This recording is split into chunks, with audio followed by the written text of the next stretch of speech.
कल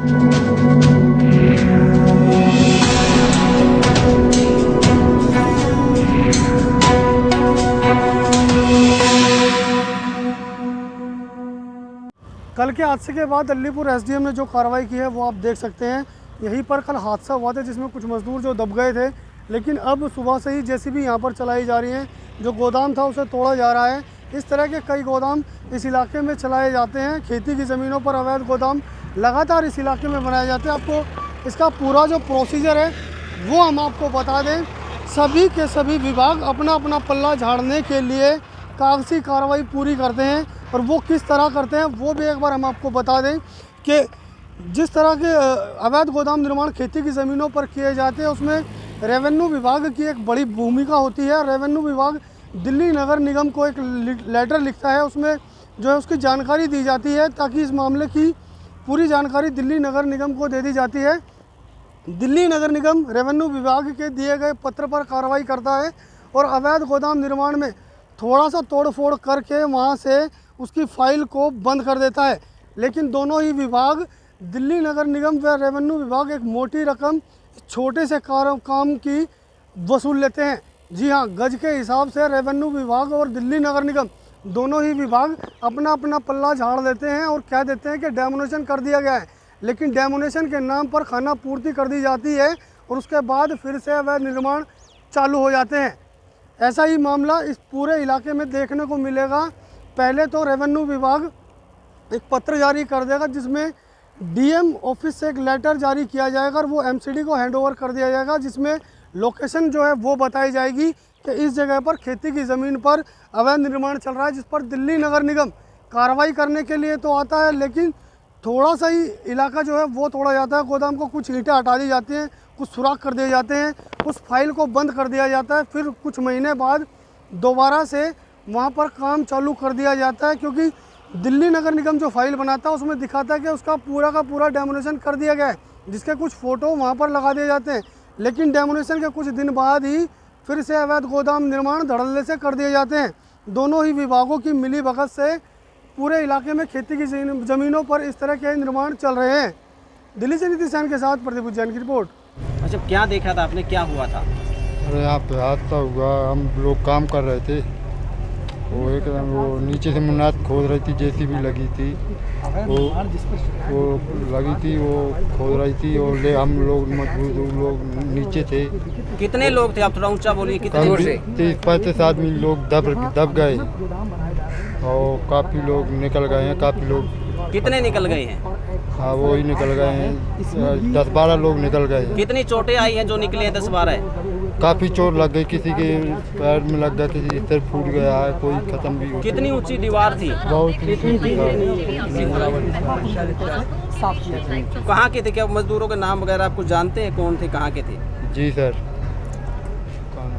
इटावा के राय बधाई हो गए थे अपने पलटा छतरपुर जिला के काम कराने के लिए, और उसके बावजूद क्या कहा था आपको, और लगातार इस इलाके में जो निर्माण चल रहे हैं उनको लेकर भी आपने शिकायत की थी?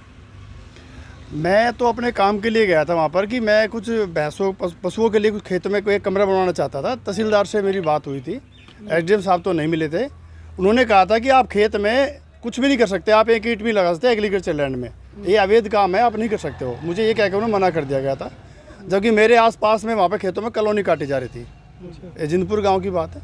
और जैसे कल ये दुखदायक घटना हुई है, बड़ा दुख हुआ है, कुछ मजदूरों की, गरीब मजदूर की मौत हुई है, बड़ा दुख हुआ उससे। तो ये जो इतनी घटना हुई है ना, ये सब प्रशासन की मिली भगत से हुई है, क्योंकि बिना प्रशासन के मिली भगत के ना कोई रेडी पटरी वाला रोड पर लगाता है, वो भी नहीं खड़ा हो सकता, वो भी वहाँ चढ़ाता तब वहाँ का सब्जी वब्जी बेचता अपनी।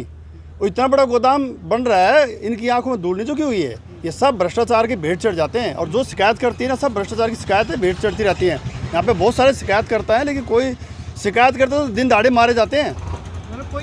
कोई किसान जाता तो उसकी कोई नहीं मिलता, हमें तो एक फर्द भी नहीं मिलती, उसके लिए भी पैसे देने पड़ते, रिश्वत देनी पड़ती है। हमें देना तो नहीं देंगे तो हमें धक्के खाते रहेंगे। और यहाँ जी हादसा जो हुआ है ये बहुत दुखदायक है। किसी इंसान में वो शक्ति नहीं है जो बिना भ्रष्टाचार के कोई यहाँ पे कोई निर्माण कर दे। कितने पैसे दिए जाते हैं, क्या रेट लगाया जाता है? रेट का नहीं पता हमें किसी, क्योंकि हमने कोई गलत काम कराया नहीं, पर सुनने में जो आ रहा है वो कोई बता रहा है, कोई किस रेट में देते हैं, कोई 2000 बता रहा है, कोई 3000 रुपये की सच्चाई तो वही नहीं पता, जो ले रहे हैं जो दे रहे हैं। हमें तो नहीं पता, हम तो आम किसान आदमी, हमें क्या पता कितने रेट दे रहे हैं, पर बिना लिए दे कोई गलत काम नहीं हो सकता। आपके इलाके में कितने निर्माण चल रहे हैं खेती की जमीन? पूरे चारों तरफ निर्माण जारी है, चारों तरफ, जहाँ देखो पूरी विधानसभा में निर्माण जारी है, और ये सब प्रशासन की मिली भगत से हुआ है। और मैं तो कहूँ जो मजदूर मरे ना, इसका भी जिम्मेदार प्रशासन है, क्योंकि जिसका घर का मरता है ना, दुख उसको होता है। जो गरीब लोग मरा है, वो एक इंसान नहीं मरता, पूरा परिवार मरता है। उनकी बहन बेटी भी होती है, परिवार भी होता है, घर चलाने वाला मुख्य आदमी होता है वो, तो पूरा परिवार खत्म होता है उसका। तो उसके लिए भी सोचना चाहिए सरकार ने। मतलब अगर किसान जाता है तो उसको समर्सिबल लगाने की परमिशन नहीं जाती, और यहाँ पे समर्सिबल भी अवैध तरीके से समरसिबल लगाने नहीं देते, मेरे को नहीं मिली परमिशन, मैं खूब धक्के खा के बैठ गया अपने घर पे, समरसिबल नहीं लगा मेरा।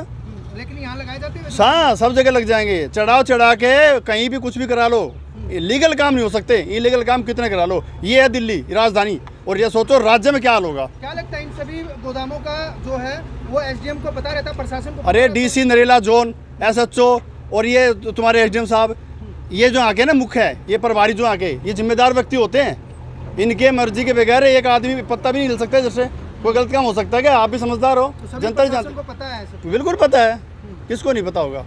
तो अभी आप परमिशन लेने गए थे, किस चीज़ की परमिशन एसडीएम से लेने गए थे? मैं गया था, एसडीएम साहब मुझे मिले नहीं। मैंने खेत में एक कमरा बनाना था अपने खेत में, जहाँ पे मेरे पास में कॉलोनी कट रही है, वहाँ पे कमरा बनाने की परमिशन के लिए बात कर गया था। उन्होंने साफ मना कर दिया कि आप केवल ट्यूबवेल लगा हुआ है, आप वहाँ पे 2 ईंट भी लगा सकते, ये कह के मना कर दिया मुझे, टाल ये दिया। आपके पूरे इलाके में अवैध तरीके से? नहीं, ये अवैध नहीं है, अवैध तो मैं था ना, मैं परमिशन लेके मैं अवैध था, मैं बना लेता, वे आते तो उनको कुछ दे देता, तो फिर मैं ठीक हो जाता। ये है सच्चाई। कल दिनांक 15 जुलाई को अलीपुर के बकोली गांव में जो दीवार ढह जाने से हादसा हुआ था, उसमें अभी तक 5 व्यक्तियों की मृत्यु हो चुकी है और 9 लोग अंडर ट्रीटमेंट है। इसमें हमने कल ही अलीपुर थाने में एक एफआईआर दर्ज की है, जो कि आईपीसी की धाराएं 288, 337, 338, 304 और 34 के तहत दर्ज की गई है। इस एफआईआर में हमने अभी तक 2 अभियुक्तों को गिरफ्तार भी किया है। पहला अभियुक्त सिकंदर है, जो कि साइट का कॉन्ट्रैक्टर था और बुटपुर अलीपुर का ही रहने वाला है। दूसरा अभियुक्त जो हमने गिरफ्तार किया है, उसका नाम सतीश है और वो बकोली अलीपुर का रहने वाला है, वो साइट सुपरवाइजर था। तीसरा अभियुक्त शक्ति सिंह है, जो अभी फरार है और उसकी तलाश जारी है।